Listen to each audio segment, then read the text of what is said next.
This is Grim Gary. This is my first Let's Draw. Everybody comes out with Let's Play. I do Let's Draws. So today I had decided to do a creeper by kind of a request that I saw, and I'm like, that's kind of a good idea. Let me start doing a series like that.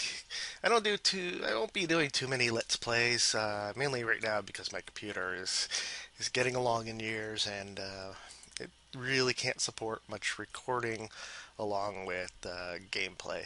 I can play a lot of games, I just can't do much else alongside it. So here we go. We're gonna start.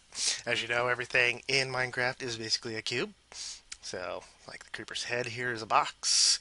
Its body is kind of a rectangle. Its feet are two boxes, basically. If you could really disassemble the parts here. Like, let's see, we could take the creeper's body apart like this. It's just got the sections here. It's got the head here. It's a cube. So we have all that, and then the legs are pretty much separate down here. It's got four legs. It's an unusual creature. It's a creature without a history too. People have made up history on the Minecraft message boards and everything. Good for them. But yeah, I mean, there it is, and then it goes boom. So what we got is, let's change the colors around. I'm using Corel now. I do have Adobe Photoshop, and I do have Illustrator and everything. I'm not an expert in them, but I could get by on them. It's just easier for me to use Corel because I've been using it for a number of years. Alright, so let's get started here. Basically, you have the creeper's head. Like I said, it's a cube, so you just need to draw cubes. Let's turn up the opacity, get a little bit of hardness. I'm not really showing you how to draw in any particular program. I could show you in GIMP as well as I could in Corel. So here we go. We're just gonna start a cube. Let's take off the wet paint look. Start by the top of its head. And I'm sure you've drawn these in like class, like especially in geometry. It's been so long since I've been in school. But basically, if you had a cube, and it's an optical illusion, like this corner here could either come out at you, or it can be going in. It could be actually behind. So that's the creeper's face. And you can see we can divide the face up into quadrants. So you could take that quadrant, spread it across here. And you could put its eyes in. And let's see, the mouth. So now you have the basic creeper head. Alright, but we're going to erase a lot of our working lines here.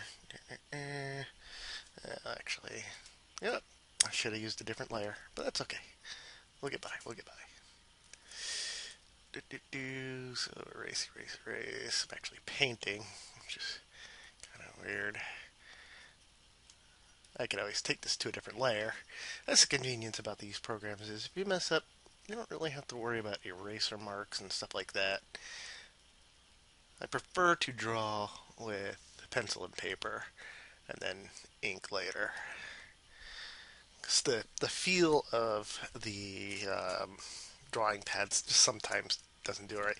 Plus, you also have to have a lot of hand-eye coordination between you and looking at the screen and the pad.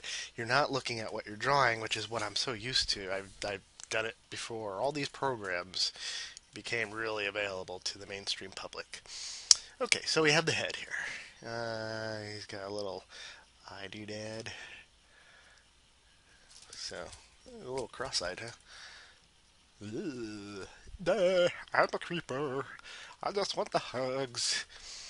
So, now, we have this rectangular body down here. So we're going to really work on that part. So you take the body, and you could really, when you're drawing anything, whether it's on paper or anything, you should really try to draw through. They call this. It gives you landmarks of where everything is. It's especially helpful in anatomy because when you're drawing a person, let's say, you have their head. You start with a stick figure. So you're going to come through and you draw the most basic shapes. So this guy's going to be saying, "Hi, hi everybody, I'm being drawn." Yeah. But I mean, when you're doing something, filling out the body, you really want to draw through the entire thing. It helps you keep track of where you are on the thing. People's heads are more of an egg than a circle. And you have the hip area. You get some leggy legs going on. And if you ever watch Homestar Runner, you get some wingalings. But anyway, drawing through, you just start to see it. Even when you're drawing a background, let's say this guy, there's a building behind him. You don't want to really do this and then kind of eke it through. You really just want to draw through. You can erase this later. I mean, that's the great thing about this. So he's got a building. This is his house. Anyway, back to the creeper. So here's his body. He's kind of cross-eyed. He's got a body. Don't worry about the details yet. You have to have the outline of what you're drawing first. So now we want to do legs, and these come out at a little diagonal. And if you've ever taken a perspective class, Minecraft really digs on that. So you got his legs, and we got these little elephant feet thing going on, and they come out like that. So, and this is underside. It's not going to catch much light. In Minecraft, there's really not much light, but this, if it was lit from above, would be dark. You would also have a little shading underneath his chin, because his head peeks out from the body. Here, this would actually be shaded too. So, keep track of lighting. That's a future subject. So, yeah, you really want to keep drawing through just to make sure everything is even. Later, when you've drawn a lot and you get kind of used to things, you don't have to draw through as much. It's still a good practice to do. So now we have the basic creeper. You can keep. Let's see. Now we just the size of the brush, just so we can cover more area. And you take some of this draw through. In Corel and Photoshop, GIMP, no matter what you use, except for Windows Paint. Don't use Windows Paint. And it's good for little, simple, stupid things, but you could do layers. Basically, I could draw, if I created a new layer, new raster layer, I could draw right on top of this, just like this. And I can go back to the underlayer, the basic background layer. And I can move that around without moving what I drew up there. They're basically two different drawings.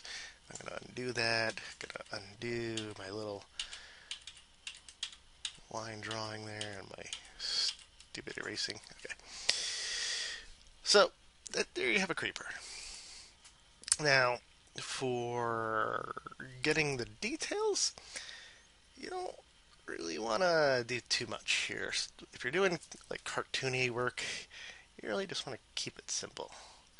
Just get a few of these little squares. Don't go crazy. You can worry about the details here if you were coloring it. But if you're just doing black and white comics, just keep it simple. You don't want... The main reason is you don't want too much going on in a black and white comic book. You know? And people can't really see what's going on there. I can't focus on things.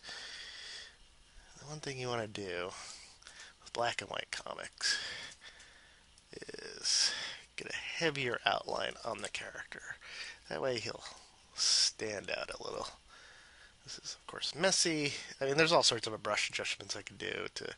You can really, with the pad, you can make a thin line. Or you can make a thick line. Depends on your brush settings. Like, the thinner you make it, it's not going to do much on a one-size brush, but do a 417, it's going to be really big. You can kind of draw real light, but that's not what we're focusing on here. We've got a creeper to draw. Alright, so let's get that brush back. Even with shadows in a black and white comic, you don't want to do too much. Just kind of give them a little... Like, you don't want to draw out here, even if... It depends on the scene.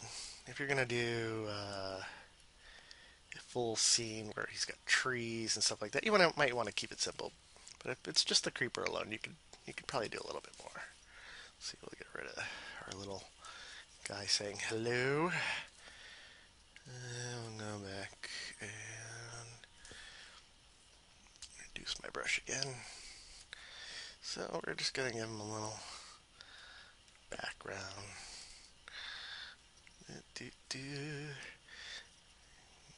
Lives in a little cube tree world. He's set to give somebody a hug. That's a tree over the horizon or something. You can have a hill. I'm just doing real stupid backgrounds here. But yeah, there you go. There's our first creeper. All right, I'm gonna do a part 2 where we're gonna create a little bit better of a creeper. We're gonna move him around a bit. We're not gonna exactly copy what we got here. We're gonna turn his head. We're gonna make his legs move a little bit. We're gonna give him some dynamics. All right, so we'll see you next episode.